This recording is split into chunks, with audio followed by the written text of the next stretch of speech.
Hello class, this is Dr. Stevens. Just want to give you a few thoughts on the article critique assignment. I finally was able to get to grading that and have a few comments regarding what was submitted. Overall, I think you all did a good job on the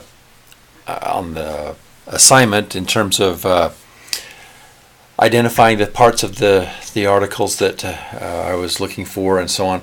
Just a couple of comments I'd like to make regarding APA. I'm not going to, I didn't knock anybody down for APA on this particular assignment because we haven't really gone over that very much. But moving forward, especially as you start submitting your article reviews in a couple of weeks, I really will be paying a close attention to APA formatting and taking deductions for mistakes that are made there.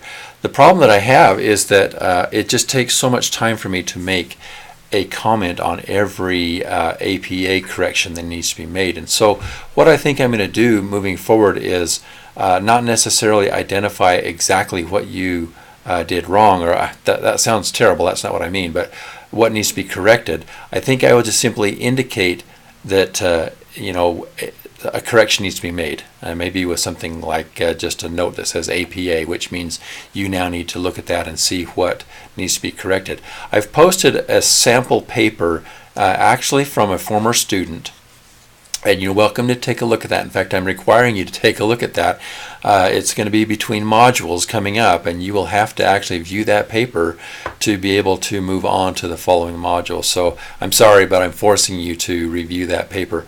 That paper is very near to flawless, and so you could look at that paper and see how to properly cite quotes and format headings and anything else that you would be required to do within your paper. And so take a look at that and follow it. In addition to that, in modules, there are several resources available to you in both a video like this one, there's a PowerPoint that has some really good information, and there's a sample APA template in there that shows how to do the various aspects of it. So make yourself familiar with all of those, and if you do, you'll know what you need to know. You wouldn't even necessarily need to utilize the APA manual, because those templates really tell you pretty much everything you need to know.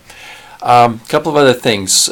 I would really encourage you to use Microsoft Word in your submissions, simply because it provides a uniform format for me.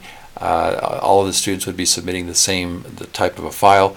And avoid using other devices such as an iPad to create your work. An iPad just is not suitable for creating the type of a document that is required for a scholarly submission. I mean, if you were going to submit an official scholarly work to a publisher, you certainly would not create that on an iPad. You would do it on a PC or a Mac, and you would use Word, and you would follow the guidelines that they expect of you. Otherwise, it would simply be rejected.